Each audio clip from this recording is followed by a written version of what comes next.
नमो नमः। भवतां सर्वेषां स्वागतम। विद्यार्थियों, आप सभी का स्वागत है संस्कृत कक्षा में।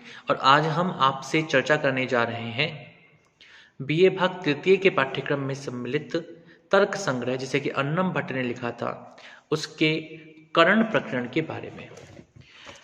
पहले कुछ सूत्रों में हमने पढ़ा था कि करण क्या होता है और करण के कितने भेद हैं। अब उसी भेद को सविस्तार यहाँ पर वर्णन किया जाने वाला है। तो करण के लिए वे कहते हैं कि कर्णस्य किम लक्षणम, तो कहते हैं तदेतत् त्रिविध कारण मध्ये यत् असाधारणम कारणम तदेव करणम।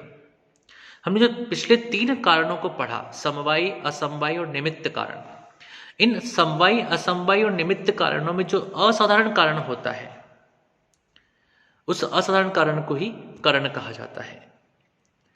त्रिविध कारणों से में जो कारण किसी तरह अन्य कारणों से उत्कृष्ट हो जाया करता है, वही कारण करण कहलाता है।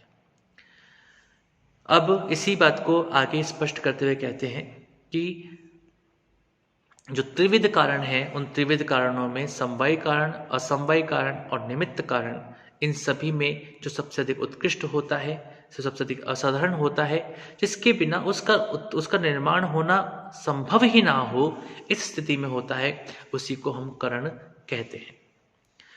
अब उस करण के लक्षण को बताने के बाद में वह उनके भेदों की ओर आगे बढ़ते हैं। हमने 4 भेद वहां पर पढ़े थे, जो कि थे प्रत्यक्ष, अनुमान, उपमान और शब्द। अब उन्हीं को यहां पर वर्णन किया जा रहा है। तो प्रत्यक्ष से लक्षणम किम, प्रत्यक्ष का लक्षण क्या है, तो कहते हैं तत्र प्रत्यक्ष ज्ञान करणम प्रत्यक्षम। जो प्रत्यक्ष का ज्ञान कराए वह प्रत्यक्ष करण कहलाता है। अब प्रत्यक्ष का ज्ञान कराना अर्थात तात्पर्य क्या है, तो उन प्रमाणों में प्रत्यक्ष ज्ञान का करण अर्थात असाधारण कारण जो होता है वह प्रत्यक्ष कहलाता है। प्रत्यक्ष होता है अक्ष के द्वारा, अक्ष अर्थात इंद्रिय। तो हमारी 5 ज्ञानेंद्रियां होती हैं, जिनके द्वारा हम किसी चीज को प्रत्यक्ष कर सकते हैं, इंद्रियों का सन्निकर्ष हम प्राप्त कर सकते हैं। वे 5 ज्ञानेंद्रियां कौन कौन सी है? वे हैं आंख, घ्राण, रसना अर्थात जीभ, श्रोत्र और त्वक। इसके अतिरिक्त मन को भी इससे जोड़ करके देखा जाता है कई बार। तो इसलिए 5 ज्ञानेंद्रियां और मन, इनके द्वारा जिस चीज का प्रत्यक्ष होता है असाधारण का, वही प्रत्यक्ष करण कहलाता है। अब प्रत्यक्ष ज्ञानस्य किम लक्षणम कतिविधम च सह। अब प्रत्यक्ष ज्ञान जो होता है वह कैसा होता है, अर्थात प्रत्यक्ष कराने वाला तो है, लेकिन प्रत्यक्ष का तात्पर्य क्या? तो उसके लिए वो कहते हैं इंद्रियार्थ सन्निकर्षम ज्ञानम प्रत्यक्षम, अर्थात इंद्रियार्थ सन्निकर्ष जन्यम ज्ञानम प्रत्यक्षम। जो इंद्रियों के अर्थ और अर्थों के, इंद्रिय अर्थात जो 5 ज्ञानेंद्रियां हैं वे, और मन, और अर्थ अर्थात इस प्रकृति में विद्यमान समस्त प्रकार के विषय। तो इंद्रिय और विषय, इंद्रिय और वस्तु, इन दोनों में जब अत्यधिक सन्निकर्ष होता है, अत्यधिक संयोग होता है, ये अत्यधिक निकटता से प्राप्त के संबंध को प्राप्त करते हैं। अर्थात आंख से हम कब देख पाएंगे? जब आंख के सामने की ओर या आंख के परिधि की ओर, परिधि में हमें क्या मिले, क्या दिखे, वह वस्तु दिखना शुरू हो जाए। वस्तुएं अनेक होती हैं, लेकिन आंख का जब तक संयोग नहीं होगा तब तक हमें वो चीज दिखाई नहीं देगी। संयोग न होने के पीछे बहुत सारे कारण हो सकते हैं। उनके बीच में कोई बाधा हो सकती है, कोई दीवार हो सकती है, वह बहुत दूर हो सकती है, इस कारण से भी हमको दिखाई नहीं दे रही है। अत्यधिक अंधेरा होने के कारण से भी हमें वह दिखाई नहीं देती है। तो जब ये बाधाएं ना हो और इंद्रिय और विषय में आपस में संयोग हो जाए, आंख के द्वारा देखते समय पर वह वस्तु हमको दिखाई देने लग जाए, कान के द्वारा शब्द सुनने के लिए वह शब्द हमें सुनाई देने लग जाए, जीभ के द्वारा रस अर्थात स्वाद को प्राप्त करने के लिए उस जीभ के द्वारा, उस जीभ से संयुक्त हो जाए वह स्वाद, त्वचा से कुछ अन्य चीज स्पर्श हो जाए, तो हमें क्या होता है? तो हमें उस विषय का संयोग प्राप्त होता है और तब हम उस विषय के बारे में जान सकते हैं, और इसी ज्ञान को प्रत्यक्ष कहा जाता है। ज्ञानाकरणकम ज्ञानम प्रत्यक्षम। जो ज्ञान को करण करवाए उसे ही प्रत्यक्ष कहते हैं। तद्विविधम, और यह प्रत्यक्ष 2 प्रकार का होता है, निर्विकल्पक और सविकल्पक। निर्विकल्पक प्रत्यक्ष और सविकल्पक प्रत्यक्ष। अब आता है निर्विकल्पक प्रत्यक्ष क्या होता है। तो निर्विकल्पकस्य किम लक्षणम, तो इसका लक्षण कहा गया है तत्र निष्प्रकारकम ज्ञानम निर्विकल्पकम। जब हम किसी ज्ञान को प्राप्त करते हैं, किसी का प्रत्यक्ष हमारे सम्मुख होता है, लेकिन उसके विकल्प, उससे जुड़े हुए अन्य तथ्य हमें स्पष्ट नहीं होते हैं।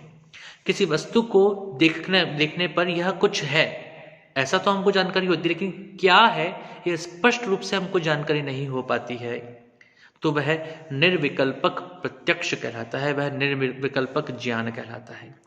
अर्थात इंद्रियों से उसका संपर्क तो हो रहा है, लेकिन वह संपर्क उतना स्पष्ट नहीं है, उतना समस्त अंगादि का ज्ञान कराने वाला नहीं है कि हम ये जान सकें कि यह क्या है। लेकिन हाँ, इंद्रियों का संपर्क, संयोग जरूर हो रहा है, सन्निकर्ष जरूर हो रहा है। इसीलिए ऐसी स्थिति में हम यह कह पाते हैं कि हाँ कोई है या कुछ है, लेकिन कौन है, क्या है, यह स्पष्टतया हम नहीं बोल पाते हैं। और इसी को हम निर्विकल्पक प्रत्यक्ष कहते हैं, निर्विकल्पक ज्ञान कहते हैं। इसके पश्चात सविकल्पक ज्ञान क्या होता है, सविकल्पक प्रत्यक्ष क्या होता है, तो क्या कहते हैं कि सविकल्पक के लिए कहते हैं सब प्रकारकम ज्ञानम सविकल्पकम। सब प्रकारक ज्ञान अर्थात जिस ज्ञान में विशेषण विशेष्य दोनों का संबंध स्पष्टतः प्रतीत होता है, वह ज्ञान सविकल्पक ज्ञान कहलाता है। जैसे कि यह ब्राह्मण है, यह श्याम है, यह बड़ा है, यह छोटा है, समस्त प्रकार के उसकी विशेषताओं को हम समझ पाते हैं, जान पाते हैं, तब जाकर के वह सविकल्पक ज्ञान कहलाता है।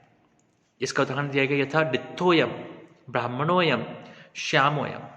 दूर से आता हुआ व्यक्ति जो होता है, वह हमें व्यक्ति तो लगता है कि यह कोई मनुष्य आ रहा है, लेकिन कौन सा मनुष्य आ रहा है, उसका नाम क्या है, वह क्या करता है, ये सब ज्ञान हमको तब तक नहीं हो पाता जब तक कि वह हमें स्पष्टतया हमारे सामने मौजूद ना हो। इसी कारण से जब तक कुछ है या कोई है इसका भाव रहता है, वह निर्विकल्पक ज्ञान के परिधि में आता है। और जब यह है, ऐसा है, इस वर्ण का है, इस तरह का है, यह स्पष्ट हो जाता है, ऐसा हम बता पाते हैं, ऐसा हम कह पाते हैं, तब यह सविकल्पक ज्ञान कहलाता है। तो हमने आज प्रत्यक्ष क्या होता है, सबसे उससे पूर्व करण क्या होता है उसके बारे में जाना। करण के पश्चात हमने जाना कि प्रत्यक्ष क्या होता है, और प्रत्यक्ष के बारे में बाद में हमने जाना कि वह जो दो प्रकार होते हैं इसके, निर्विकल्पक और सविकल्पक, इसके बारे में हमने आज जानने का प्रयास किया। विद्यार्थियों, जितने प्रकार के हम प्रमाणों को पढ़ रहे हैं, वे प्रमाण बहुत आवश्यक है आप सबके लिए समझना। उसके पीछे कारण जो है, वह कारण यह है कि इन प्रमाणों के माध्यम से ही हम सभी प्रकार की चीजों को समझ पाते हैं, उनके तथ्यात्मक विश्लेषण कर पाते हैं। यदि हम प्रमाणों को नहीं समझ पाते हैं, करण को नहीं समझ पाते हैं, तो हम कारणों को नहीं समझ पाएंगे, और जब हम कारणों को नहीं समझ पाएंगे तो हम कार्यों को नहीं समझ पाएंगे। यह एक ऐसा चक्र है जिस चक्र के माध्यम से हम अपने बुद्धि को, मन को, अपने विचारों को, अपने ज्ञान को अधिक स्पष्ट कर सकते हैं, उसको मौलिकता प्रदान कर सकते हैं, और हमारे ज्ञान में स्पष्टता के कारण से हमारे कार्यों में स्पष्टता होती चली जाती है। जब हम ज्ञान में स्पष्ट नहीं होते हैं तो हमारे कार्य भी अस्पष्ट होते हैं। जैसे कि यदि हमारी शिक्षा अस्पष्ट है, शिक्षा में हमको ये स्पष्टतया नहीं पता कि हमें वास्तविक रूप में जीवन में क्या करना चाहिए, तो हमारा जीवन जो होगा वह अस्पष्टता के दौर में चला जाएगा। हमारा जीवन जो होगा वह अपने उद्देश्यों की प्राप्ति में सफल नहीं हो पाएगा। हम अपने लक्ष्यों को प्राप्त नहीं कर पाएंगे। हमें लक्ष्य दिख रहे थे, हम लक्ष्यों को जान रहे थे कि हमारे लक्ष्य इस प्रकार के होने चाहिए, लेकिन हम उन लक्ष्यों तक पहुंच नहीं पाएंगे। कारण इतना सही है क्योंकि हमारे ज्ञान में स्पष्टता नहीं है। तो हमारे कारणों में स्पष्टता होनी चाहिए, हमारे ज्ञान में स्पष्टता होनी चाहिए, उसके साधनों में स्पष्टता होनी चाहिए, और जब ऐसा होता है तभी जाकर के निश्चित रूप से हमारे कार्यों में स्पष्टता होती चली जाती है। अतः इन प्रमाणों को स्पष्ट रूप से समझें, जानें, और उसी के आधार पर अपने जीवन में व्यक्तियों को, वस्तुओं को, प्रकृति को, उसमें निहित समस्त प्रकार के गुणों को, समस्त प्रकार के द्रव्यों को, पदार्थों को समझने का प्रयास करें। तो आज हमने प्रत्यक्ष के बारे में पढ़ा और प्रत्यक्ष के 6 सन्निकर्ष होते हैं। वह सन्निकर्ष क्या होते हैं उसे हम अगले वीडियो में समझने का प्रयास करेंगे। तब तक के लिए बहुत बहुत धन्यवाद। नमो नमः। शुभम भवतु। पुनर्मिलामः।